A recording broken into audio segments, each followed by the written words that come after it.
Então, queridos, nós vamos ver que há uma manifestação. Me chama a atenção o fato, a palavra, o número 3, para o povo de Israel, significa manifestação divina. Manifestação divina. Lá em 1 João, capítulo 5, versículo 8, diz: porque 3 são os que testificam, 3 são os que dão testemunho, o Espírito, a água e o sangue. E esses 3 concordam num. Mas quando nós vamos ver, 3 ficam embaixo, Pedro, Tiago e João. 3 ficam em cima, Jesus, Moisés e Elias. E a conversa deles era conversa de alto nível, apesar de Lucas falar que eles tratavam ali da morte de Jesus. Mas, queridos, eu penso que a conversa ali era muito séria. Já falei aqui sobre isso. A questão dessa reunião da graça, a lei e a profecia. Já falei sobre isso algumas vezes.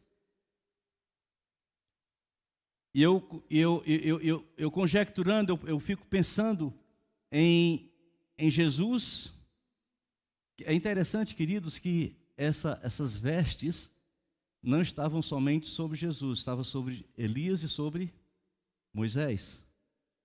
Portanto, o ambiente que eles estavam é assim na terra como é no céu. Alô?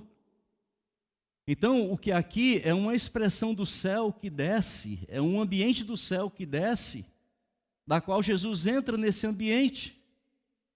Entra nesse ambiente. E eu fico pensando que Jesus está dizendo o seguinte, naquela reunião, naquele bate-papo, Jesus dizendo para Elias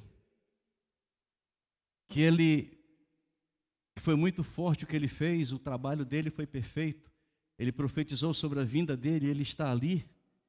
Então eu agora sou a graça e absolvo a lei. Ele não está dizendo que vai cancelar a lei, agora a lei está na graça. A lei não deixou de existir. A lei agora está na graça. Aí ele conversa com Moisés, a profecia está nele, na graça. E ele conversa com Moisés, e Moisés representa a lei, Elias representa a profecia, e Moisés representa a lei. Aí ele falando com Moisés sobre as leis que foram dadas para ele, lá no Monte Sinai. E foi muito bem trabalhada essa questão da lei. A lei apontava para a justiça, e eu, como graça, sou o justo, e agora absolvo a legislação, a lei, absolvo a profecia, e como graça eu tenho tudo agora. Alô? Aqui, queridos, aqui nasce um grande engano para muitas pessoas. Porque muitas pessoas levam uma vida pecaminosa, uma vida desastrosa, e elas imaginam o seguinte: mas a graça não veio bancar pecado. A graça não veio para dizer que a gente pode tudo. Paulo diz: tudo me é lícito. Quer dizer, pode, mas não convém. Tudo me é lícito, mas nem tudo me convém. Então, queridos, a palavra ren, no grego, que é graça, que significa mercê, aceitação, favor. A raiz dessa palavra é hanan, que é curvar-se, inclinar-se em bondade para alguém inferior.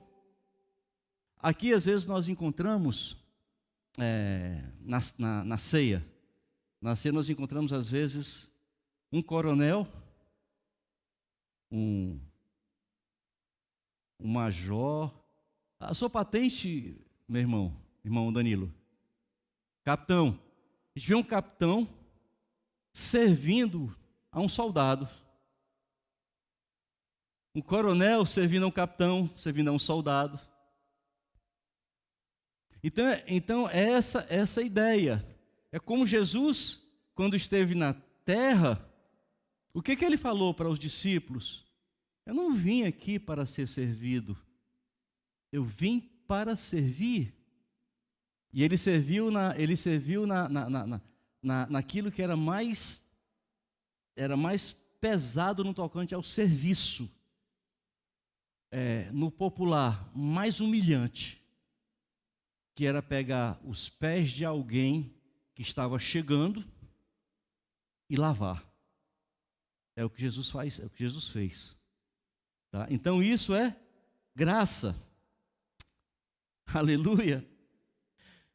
E é lindo quando nós sabemos, queridos, que Jesus tem graça para todo mundo. A graça não é limitada. Aleluia. A graça não é limitada. A graça, quando nós começamos a pensar no peso da graça, no valor da graça, vem à nossa mente algumas situações em que Jesus viveu, em que se não fosse a graça que estava sobre ele, teria sido um desastre. Imagina a situação de alguém que está passando por ali, fazendo milagres, de alguém que já é reconhecido por muitos como Messias. Havia um grupo que estava contra isso, estava furioso com isso, achando que ele não seria o Messias. E daí levam, para tentar Jesus, levam uma mulher que é flagrada em adultério e é apresentada para Jesus. Resolve essa aí. Eu quero ver tu sair dessa. Eu quero ver se tu é bom agora. Imagine a situação, se ele diz que, ainda é sério, ainda mostraram a lei. A lei diz que vai ser apedrejada a mulher a mulher, na realidade, a lei dizia que a mulher e o homem seria apedrejado. Mas o homem esqueceram, levaram só a mulher.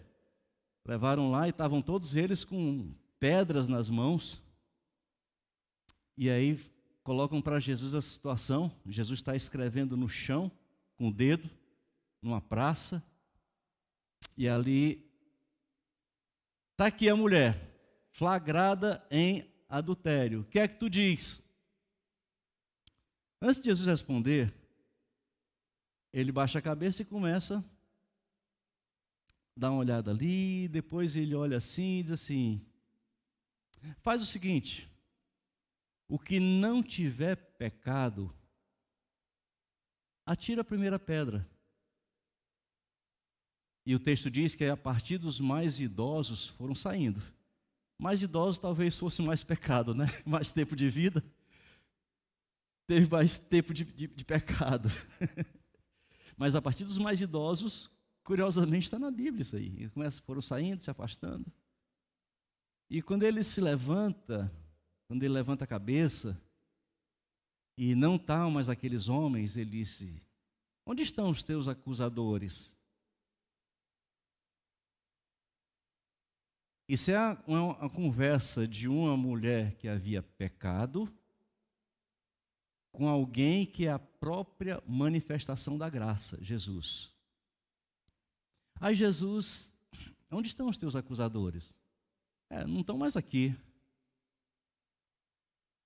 O que Jesus diz? Sem vergonha. Como é que você faz um negócio desse? Foi isso que Jesus disse? Foi não.